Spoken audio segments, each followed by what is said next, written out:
Đời bảy. bạn nên chẳng phải nó phố gì đó Này nhớ đừng có tài nhá. tôi Tài à? Mua nhá. Bảy chung tàu bên tàu chủ ấy. Xong. Nó hay không? Rồi nhá. Đời ta. mày nói tôi lo gì à Được rồi.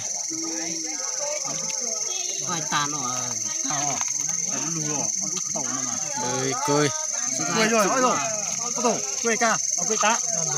Đúng không? Ta. Ta cơ.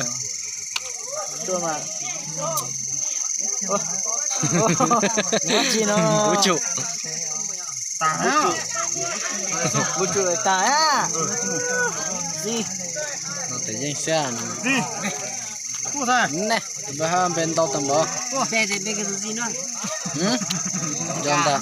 ồ cả hả Đây. mười Có một. Mà mã gì nó? 10 ca chủ. Các chủ chấm ạ. Tao.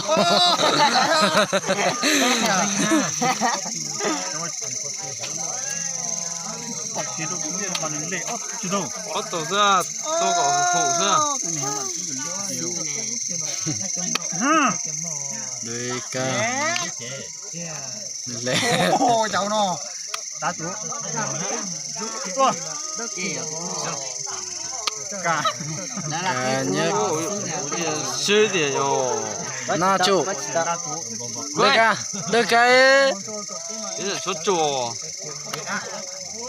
Một ôi. Nè. bên ca wow Đời ca. nó thứ Nó tự nhiên ôi bây giờ bỗng ta. Bây giờ uống thế thì ông một đời ca mà dám bỏ thì à. Nhớ một cao hay bỏ. Giờ một đời ca ta dám giờ hơi sắp phổ mà uống thế thì ô làm chịu mà ôi vậy chứ. Ô làm chịu dám vành gì à. ta chỉ mua được trụ này Đấy tủ đó, ta dám một tủ A. Ta dám một tủ A. giờ như Sự kiện. thở